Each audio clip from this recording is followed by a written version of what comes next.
General Powell, guest flag and general officers, Vietnam veterans, ladies and gentlemen, and welcome to the continuation of our 50th Vietnam War Commemoration Program. It's an honor and a pleasure to have General Colin Powell join us this morning as our guest speaker. Now, I was told to keep my introduction to General Powell very short and sweet. So how's this? General Colin Powell came, he saw, and he led our nation with distinction and inspiration. His greatest accomplishment was marrying his wonderful life partner and wife, Alma, and raising a beautiful family, including 3 children and 4 grandchildren. Now, I'm afraid if I end here, I will end up in one of General Powell's next books regarding how not to use the keep it simple, stupid principle. So I will add a little more. General Powell began his Army career in 1958 and went on to serve for 35 years. He had 2 tours of duty in Vietnam in 1962 and in 1968. He served from 1989 to 1993 as the chairman of the Joint Chiefs of Staff, and was not only the youngest officer, but he was also the first ROTC graduate to ever serve in the position and the first African American to do so. General Powell was appointed as the 65th Secretary of State. Today, he serves on numerous boards and committees, advising both the public and the private sectors. For over 50 years, General Powell has devoted his life to public service, having held senior military and diplomatic positions across 4 presidential administrations. His deep commitment to democratic values and freedom has been felt throughout the world. General Powell, it is an honor to have you. Please give him a warm welcome.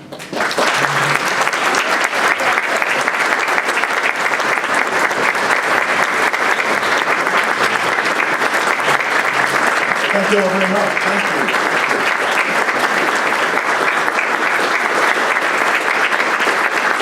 Thank you. It's a great pleasure to be with you all this morning, and a great pleasure to be back at Vinson Hall. I'm a neighbor. I live about 5 minutes away, so there was no trouble getting here this morning, I can assure you. And I love this facility. One of my dearest relatives is here, Ambassador Arthur Lewis. Where are you, Art? Are you in the crowd anywhere? My own cousin cut the class. In any event, it was Art who came to me on behalf of Vinson Hall and asked if I would come over this morning and say a few words. I'm pleased to do that to my veterans. Admiral, I thank you for your kind introduction. It was just about right. You were really smart leading off with Alma and not me. But people ask me all the time, well, are you really retired? And the answer is not really. I still have to keep my finger in on foreign policy, politics, military issues, and what's going on around the world. But the passion of my life really is in other directions. As you noted, I have business interests on both the East and the West Coast and Silicon Valley, but the real passion of my life, young people. I can change nothing I did in the past. I'm not in government in the present, but I can still influence the future by working with young people. And it gives me such great joy to have 9 schools named after me across the country. Elementary and middle schools. They're named after me because they're brand new and they had to name them after somebody. But the great pleasure of my life is my school in New York. Now, I know we have a lot of Academy graduates here, and many of them are my classmates, so to speak, of the year group 58. And I'm a great admirer of the Academy, and the Academy always set the stage for the standards within the United States Army, and for that matter within the United States military, along with the Naval Academy and the Air Force Academy. But I was Christmas help. I was ROTC, and I graduated from the City College of New York, which is a free academy. It's created as a free academy to provide free education to the poor of New York, the immigrants of New York, the minorities of New York.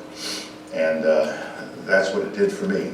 And I was able to come out of an immigrant minority background, born in Harlem, raised in the South Bronx, get my education there, my commission there, and then go on and meet all my colleagues from West Point and VMI and Citadel and all the other places, and then just work and let the Army decide what my future would be.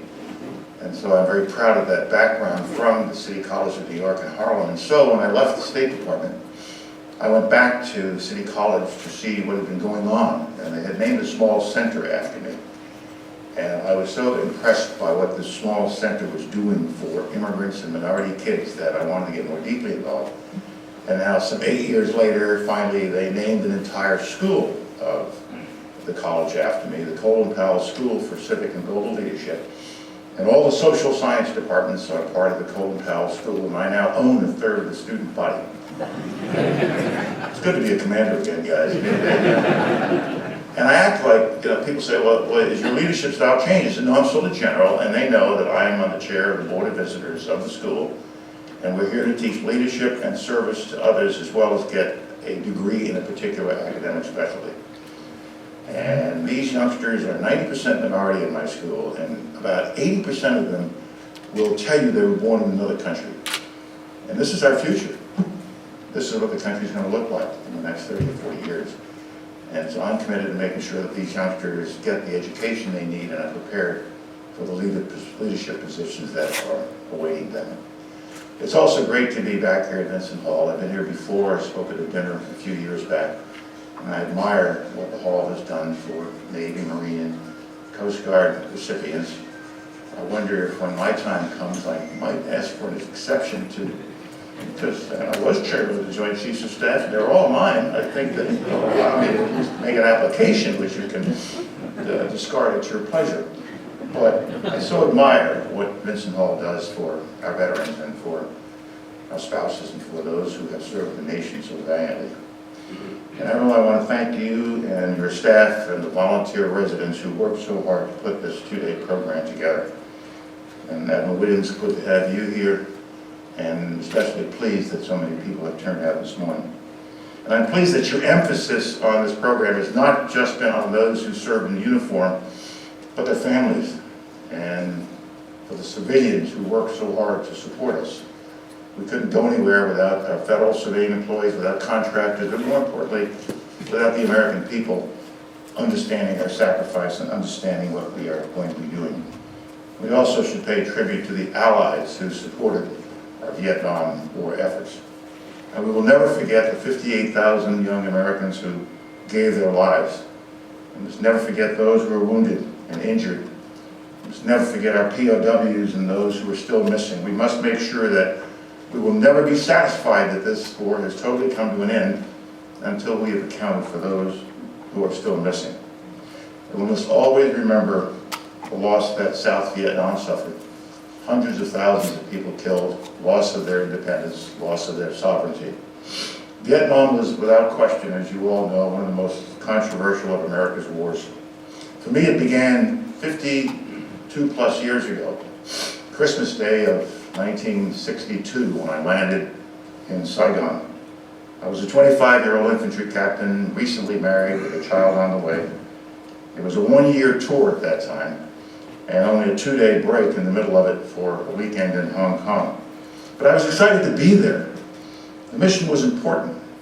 As part of President Kennedy's strategy, we advisors were going to help the South Vietnamese defeat the Viet Cong threat and keep the country from falling under communist rule. It was part of the Cold War strategy. It was part of our strategy of containment to not let communism spread, to make sure that countries wishing to remain free would remain free and not be overwhelmed by communist or communist surrogates. After a few days in Saigon, I went up to Quang Tri, which would be my base camp. And after a couple of days there, I flew out to the A Shau Valley, where I would be stationed. It was right along the Laotian border, and I was to be an advisor to a Vietnamese infantry battalion, and I had with me 2 other Americans, a lieutenant and a sergeant. When I landed at the corrugated steel strip at A Shau and got out of the plane, I was greeted by the man I would come to know very, very well, Captain Hugh, the commander of the Vietnamese infantry battalion. And after exchanging greetings, I looked around at the mountains and the airfield, and I said to him, "Well, what's our mission here, Captain?" And he said, "Our mission here is to guard the airfield. So what's the airfield for? The airfield is here to supply us. And I said to myself, uh-oh, is this it? And there were the mountains, and there was the airfield, and one existed for each other. For the next 7 months, I tramped my way through that jungle, or that forest, really, looking for the Viet Cong, and the Viet Cong looking for us. We occasionally ran into each other. It turned out to be a daily thing. We were trying to gain ground, and they were trying to defeat us in that effort. We usually found each other every day, and casualties were caused among both sides. They couldn't defeat us, they knew that, but we learned pretty quickly that we weren't going to be able to control all that ground. They had too many advantages of movement and hiding. One day I got careless after about 7 months, and I made a mistake and stepped into a punji trap. And the spike went through my foot, and fortunately we were not that far away from a special forces camp. And by the time we got there, my leg was turning purple. We got evacuated. It was not that serious a wound once the infection was cleared up. And I spent the last few months working in the operations center of the 1st ARVN Division. I returned home after a year, feeling that I'd done my job for my country and I'd helped the South Vietnamese.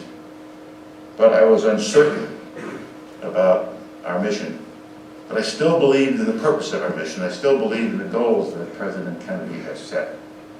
I came back to an America that was in turmoil. I had left my wife and my now newborn son in Birmingham, Alabama with her father in the summer of 1963. It was the summer of civil rights demonstrations. It was the summer of riots. It was the summer where Bull Connor, the sheriff and police chief of Birmingham, was hosing down people in the streets of Birmingham and turning loose the dogs on them. And so while my father-in-law was standing guard over my wife and infant son in Birmingham with a shotgun every night, I was guarding democracy 8,000 miles away. President John F. Kennedy was assassinated the day I landed back in the United States from that tour in Vietnam. It was 6 years before I went back for a second tour. A lot had changed. Well, 12,000 American advisors had become a field army of 500,000 troops by 1968. I was a major and served as a battalion executive officer and then the operations officer for the Americal Division, 23rd Infantry Division. Casualties were mounting, rising to as many as 500 GIs a week killed in action. Fighting was everywhere throughout the country. And as hard as we fought and tried, progress was remote. Back home, as you all recall, the American people were turning away from the war. Anti-war demonstrations and protests spread. We seemed to have lost the sense of purpose, and we did not have what anyone can still consider a winning strategy. After surviving a helicopter crash, I finished my second tour and headed home. There was no excitement this time. I could see that we would not be able to prevail. President Nixon came in to office with the goal of Vietnamizing the conflict and withdrawing Americans over time. It took years, tough fighting, negotiations, and many more casualties to bring the war finally to an end in 1975. Congress and the American people turned the page on Vietnam. We came home not to parades or celebrations, but often to abuse and disrespect. The nation ended the draft and told us to go into the labor market and create a volunteer military force. We did that and created a great force that showed us such success in future conflicts, and a force that we are still proud of. Although unappreciated then, over time, the nation has come to appreciate the service and sacrifice of our Vietnam veterans. The Vietnam Wall is the most visited memorial in all of Washington. I take foreign visitors there to see the wall. I've taken Russian generals, I've taken generals from everywhere. As Secretary of State, I've taken foreign ministers to the wall so that they could appreciate what Americans are capable of doing and how we honor those who have made the supreme sacrifice. The wall is enhanced by the statue of the three soldiers off at a distance. I love that part of it because they're walking toward the wall and you can't tell if they're looking for the names of a friend or they're looking for their own names. I always found that quixotic. And whenever I take somebody to the wall, I never fail to stop and point out the names of some of my classmates from City College who lost their lives, or friends of mine in the infantry who've lost their lives over the years. The traveling Vietnam Wall goes around the country, and it gets huge outpouring of support and people coming to see the traveling wall. We also completed the wall by adding the Vietnam Women's Memorial, which I was proud to dedicate some many years ago now. GIs on the wall should be proud, if they knew it, that their families come to the wall and leave gifts. We have accumulated something like 100,000 things that have been left at the wall over the last 30 years.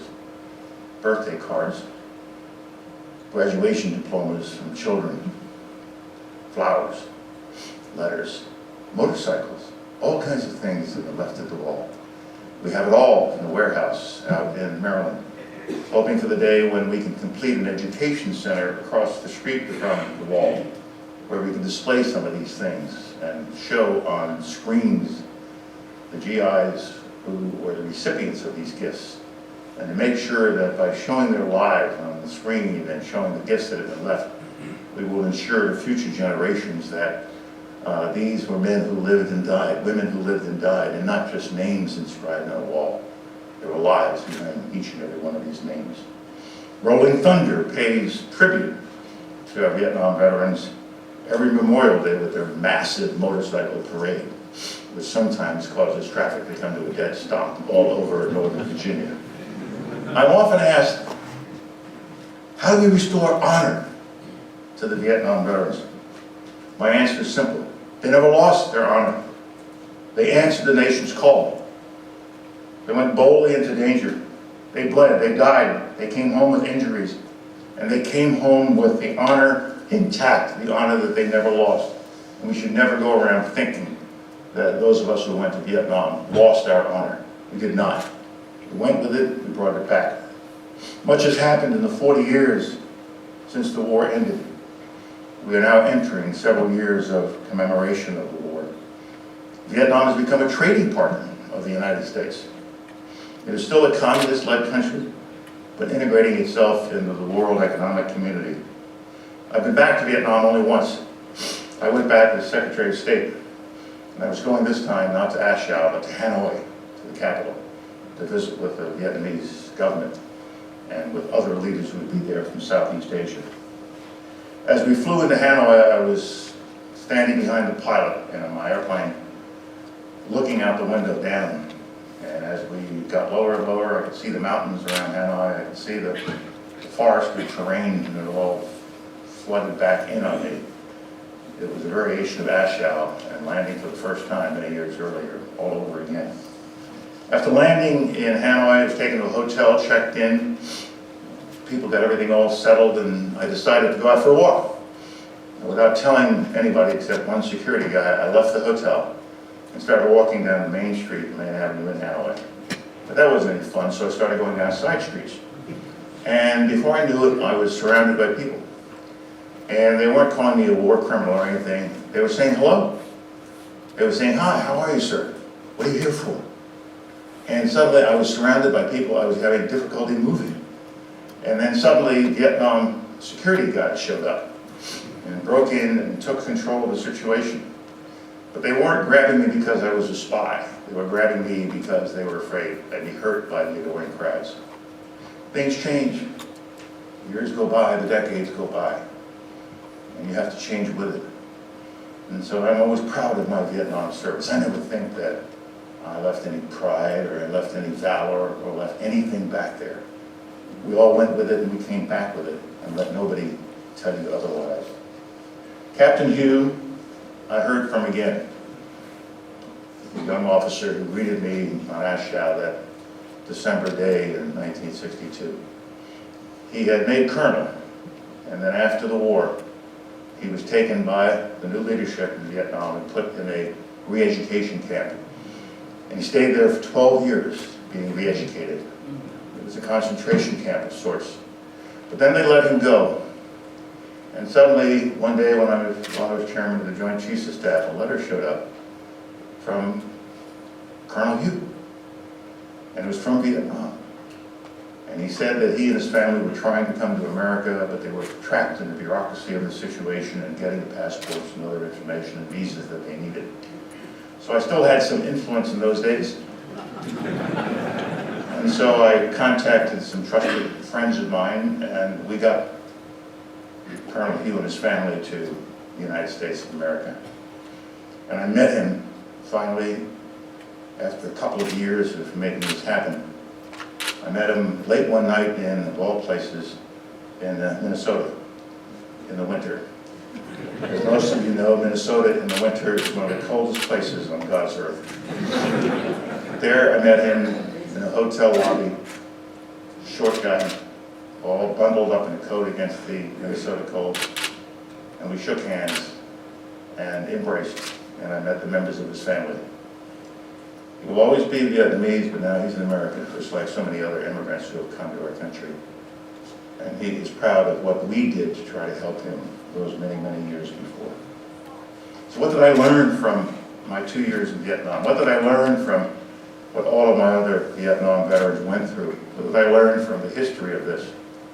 I learned that you should never send American soldiers into conflicts without a clear understanding of the political purpose to be achieved by that conflict. In Vietnam, we thought we were just fighting communists, but they were more than that. They were nationalists. They wanted their country unified. They fought the French, and now they'd fight the Americans if that's what it took, and they were prepared to fight to the last man. They were prepared to put more into this conflict than we ever could have imagined putting in from our side. And so we should make sure when we see conflicts like this, be very careful that we understand what we're fighting. Not just an enemy, but very often a movement. It's a challenge that our administration, our president faces now. Is ISIS an enemy or a movement? Is Boko Haram in Nigeria an enemy or a movement? There are so many other things that are movements and not just simple enemies, the Taliban and others. So we have to deal with them, but at the same time we have to deal with them with a clear eye and a clear head of who we're dealing with and what it will take to contain or to defeat them. When we do commit troops to battle, I strongly believe that we ought to give them everything they need to prevail in a decisive way. People attribute my Powell doctrine to overwhelming, but decisive is the right answer. Make sure that we know what we're doing and we can win. The press calls this the Powell doctrine, but there is no such Powell doctrine in any Army manual. It's strictly an invention of the press. If you want to know what the Powell doctrine really stands for, it's classical principles of war that go back 2,000 years. We should do everything we can to avoid war. We should try to solve the crisis before us through diplomatic means, through political means, through economic means, through everything we can do before committing U.S. troops to battle. But the opponent must always know that the possibility of force is always there, or else diplomacy doesn't have anything backing it up. Military force without diplomacy doesn't work, and diplomacy without military force does not work.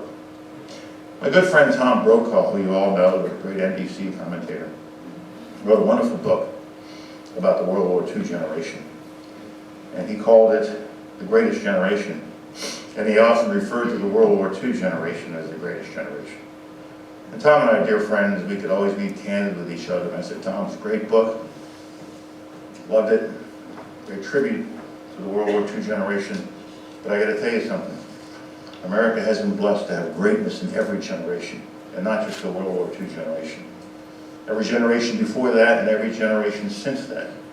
And there's no generation any greater than the Vietnam generation or the generation of young men and women we have today serving the nation all around the world. The nation has an obligation to all of our veterans of every conflict. President Lincoln captured this obligation in his famous second inaugural address. This coming Tuesday, I will be at Ford's Theater as we have a program commemorating the 150th anniversary of the assassination of a beloved former president. And it'll be an hour and 15-minute long program, and it will stop exactly at 10:15 in the evening when Lincoln was shot. And then we'll have a vigil outside, as they had 150 years ago after he had been shot. But in his second inaugural address, a month before he was killed, he captured what our responsibilities are and how we must move into the future, and how we must take care of those who have borne the battle. And I think you're familiar with this, and he said in his inaugural address, with malice toward none. In other words, it's over. We can't keep fighting the war that is over. With malice toward none. With charity for all. A general statement. With firmness in the right as God gives us to see the right. Let us strive to finish the work. Let's finish the war, civil war. Strive to finish the work we are in. To bind up the nation's wound. To care for him who shall have borne the battle, and for his widow and his orphan. To do all which may achieve and cherish a just and lasting peace among ourselves and among all nations of the world. What he was saying is, fight the battle and then get beyond it. That's what he was hoping for after the Civil War. It took a long time, still not entirely over. But that was his blessing, that was his prayer. And that is the blessing and prayer for our Vietnam veterans. We fought, did what the nation asked us to do. But that was in the past. We now are in a friendly relationship with the former enemies, but we've seen that in a lot of places in the world. Soviet Union, and now Russia, and other places in the world. His prophetic words from the second inaugural address are still with us. The Vietnam War is over, that war is finished. We have bound up the nation's wounds and are working towards peace with all nations. And Vinson Hall is a perfect example of how we care for him and her who have borne the battle. Vietnam veterans now stand proudly with all others who have stepped forward in our nation's past and in our nation's present.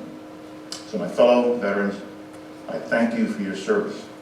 I thank you for what you have done for your country over the years. God bless you, and God bless the United States of America. Thank you.